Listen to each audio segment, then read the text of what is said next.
نحمده ونصلي على رسوله الكريم أما بعد فأعوذ بالله السميع العليم من الشيطان الرجيم بسم الله الرحمن الرحیم۔ برادران اسلام، خواتین و حضرات، میں آج آپ کی خدمت میں شعبان کے مقدس مہینے کی فضیلت کے بارے میں اور خاص طور پر شب برات جسے لیلۃ النص، لیلۃ المبارکہ کہتے ہیں، 15 شعبان کی رات، اس کی شرعی حیثیت سے واضح آپ کو بتا دینا چاہتا ہوں کہ رسول اکرم صلی اللہ علیہ وسلم نے شعبان کے مہینے کو اپنے ساتھ نسبت دی ہے۔ فرمایا شعبان میرا مہینہ ہے، شعبان شہری کے ساتھ، کہ شعبان میرا مہینہ ہے، رمضان اللہ تعالیٰ کا مہینہ ہے۔ اللہم بارک لنا فی رجب و شعبان وبلغنا رمضان۔ رسول اکرم صلی اللہ علیہ وسلم کی دعاؤں میں سے ایک خوبصورت دعا ہے، جب رجب کا چاند نظر آتا تو آپ اس میں شعبان اور رمضان دونوں کا ذکر فرماتے۔ اللہم بارک لنا فی رجب و شعبان وبلغنا رمضان۔ اسی طرح سے رسول اکرم صلی اللہ علیہ وسلم کے بارے میں بخاری شریف میں اور مسلم شریف میں متفق علیہ حدیث موجود ہے، جس کو روایت کی حضرت عائشہ صدیقہ رضی اللہ تعالی عنہ نے، کہ رسول اکرم صلی اللہ علیہ وسلم رمضان المبارک کے فرض روزوں کے علاوہ سال بھر میں سب سے زیادہ جس مہینے میں نفلی روزے رکھتے تھے وہ شعبان کا مہینہ ہے۔ حضرت عائشہ فرماتی ہیں کہ رسول اکرم صلی اللہ علیہ وسلم رمضان کے علاوہ صرف شعبان کے پورے ماہ کے روزے رکھتے تھے۔ اس طرح حضرت اسامہ بن زید رضی اللہ تعالیٰ عنہ فرماتے ہیں کہ میں نے رسول کریم صلی اللہ علیہ وسلم کو شعبان کے علاوہ کسی اور مہینے میں نفلی روزے کثرت کے ساتھ رکھتے ہوئے نہیں دیکھا۔ آپ صلی اللہ علیہ وسلم کا ارشاد ہے کہ رجب اور رمضان کے درمیان ایک ایسا مہینہ ہے جو بابرکت ہے، مگر لوگ اس سے غافل ہیں۔ اور اس بابرکت مہینے کے بارے میں آپ اس حدیث پر غور کیجئے۔ آپ نے فرمایا کہ رجب اور رمضان کے درمیان ایک ایسا مہینہ ہے جس سے لوگ غافل ہیں۔ ظاہر ہے کہ رجب اور رمضان کے درمیان کا جو مہینہ ہے وہ شعبان ہے۔ اور آپ صلی اللہ علیہ وسلم نے ارشاد فرمایا کہ اس مہینے میں اللہ تعالیٰ کے سامنے اعمال پیش کیے جاتے ہیں، اور میری خواہش ہے کہ میرے اعمال اس حال میں پیش ہوں کہ میں روزے کی حالت میں ہوں۔ مسند احمد اور ابو داؤد میں یہ روایت موجود ہے، اور رسول اکرم صلی اللہ علیہ وسلم نے کثرت کے ساتھ شعبان کے روزے رکھے ہیں۔ 15 شعبان جسے لیلۃ النص آپ صلی اللہ علیہ وسلم نے قرار دیا، اس کے بارے میں رسول اکرم صلی اللہ علیہ وسلم نے واضح طور پر بہت سارے ارشادات فرمائے، جن کو میں وقت کی قلت کی وجہ سے زیادہ وضاحت کے ساتھ تو بیان نہیں کرتا، مگر اتنا عرض کر دوں کہ حضرت عائشہ صدیقہ رضی اللہ تعالی عنہ فرماتی ہیں کہ رسول کریم صلی اللہ علیہ وسلم نے فرمایا کہ میرے پاس جبریل امین آئے اور بتایا کہ آج کی رات شعبان کی 15 رات ہے۔ اس رات کو اللہ تعالیٰ بنو کلب کی بکریوں کے بالوں کے برابر مخلوق کو جہنم سے آزاد کرتی ہیں، مگر اس رات میں ان لوگوں کی مغفرت نہیں ہوتی جو مشرک ہوں یا کینہ پرور، مشرک اور کینہ پرور اور قطع رحمی کرنے والے، اور اسی طرح سے والدین کے نافرمان اور ٹخنے سے نیچے اپنی شلوار کو لٹکانے والے، اور ہمیشہ شراب نوشی کرنے والے، جب تک وہ توبہ نہ کریں اس وقت تک حق تعالی شانہ انہیں نظر عنایت اور نظر رحمت کے ساتھ نہیں دیکھتے۔ یہ بات ذہن نشین کر لیں کہ رسول اکرم صلی اللہ علیہ وسلم نے حضرت عائشہ صدیقہ رضی اللہ تعالی عنہ سے یہ فرمایا کہ کیا تو جانتی ہے کہ یہ رات کون سی رات ہے؟ حضرت عائشہ صدیقہ رضی اللہ تعالی عنہ نے رسول اکرم صلی اللہ علیہ وسلم سے عرض کی، یا رسول اللہ صلی اللہ علیہ وسلم، اللہ اور رسول ہی زیادہ جانتے ہیں۔ تو آپ صلی اللہ علیہ وسلم نے ارشاد فرمایا کہ یہ شعبان کی 15 شب ہے، اللہ رب العزت اس رات میں اپنے بندوں پر رحمت کی نظر فرماتی ہیں۔ اب یہ بات ذہن نشین کر لیں کہ یہ بخشش کی رات ہے، اس رات میں اللہ تعالیٰ اپنے بندوں کو مخاطب ہو کر فرماتے ہیں، کوئی ہے بخشش چاہنے والا کہ اس کی مغفرت کر دی جائے، کوئی ہے رحم چاہنے والا کہ اس پر رحم کیا جائے۔ اسی طرح سے اب یہاں چاہنے والوں کی بات کہی جا رہی ہے۔ رسول اکرم صلی اللہ علیہ وسلم نے واضح طور پر ارشاد فرمایا کہ آسمان دنیا سے رب ذوالجلال کی یہ ندا ان لوگوں کے لیے ہوتی ہے، اور ان لوگوں کو اللہ تعالیٰ یوں مخاطب کر کے فرماتے ہیں کہ کوئی ہے مغفرت کا طلبگار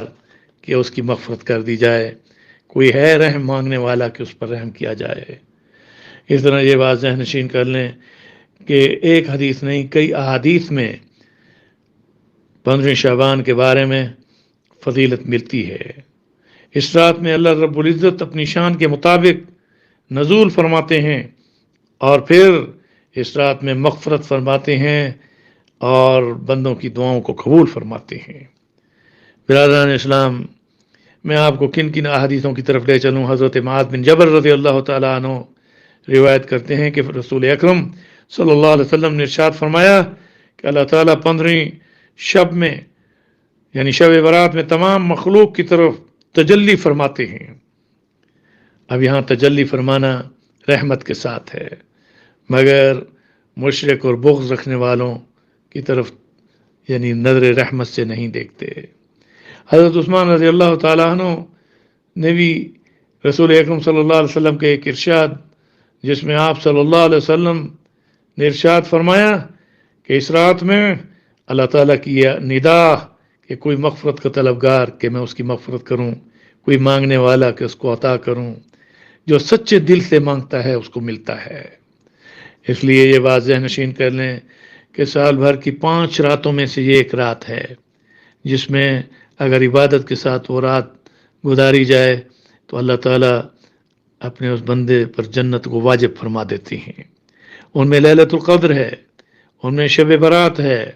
اس میں 8 ذی الحجہ کی رات لیلۃ الترویہ ہے، 9 ذی الحجہ کی رات لیلۃ العرفہ ہے، 10 ذی الحجہ کی رات لیلۃ النحر ہے۔ اب میں زیادہ وضاحت میں جانے سے پہلے یہ بات واضح طور پر آپ کو بتا دینا چاہتا ہوں کہ رسول کریم صلی اللہ علیہ وسلم کی احادیث کثرت کے ساتھ بہت ساری روایات میں موجود ہیں،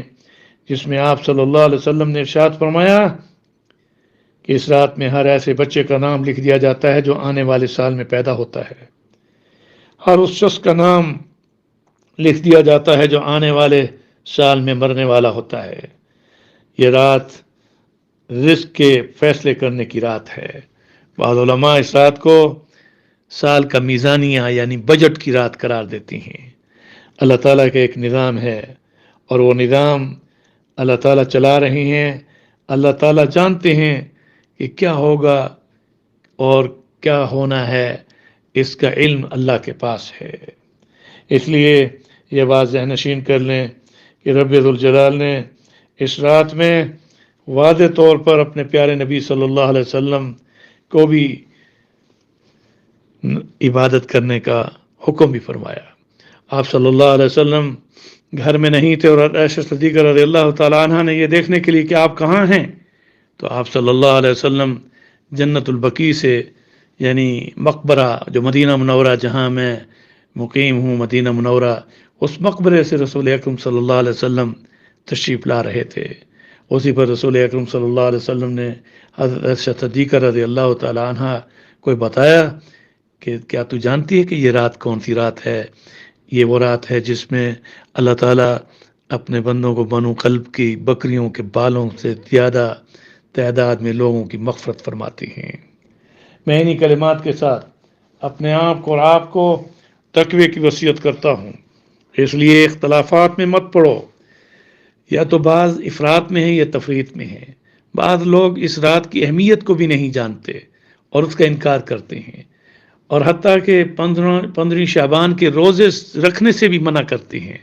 حالانکہ ہر مہینے کے 13، 14، 15 یا ایام 20 کے روزے یہ آپ صلی اللہ علیہ وسلم کا معمور تھا، اور یہ مستحب روزوں میں سے ہیں، یہ سنت ہیں۔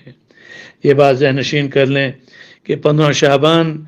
کے دن اگر کوئی شخص روزہ رکھتا ہے تو وہ تو عام طور پر ہر مہینے کی 13 14 15 یعنی ایام 20 کے روزوں کی فضیلت کو بھی وہ حاصل کرتا ہے۔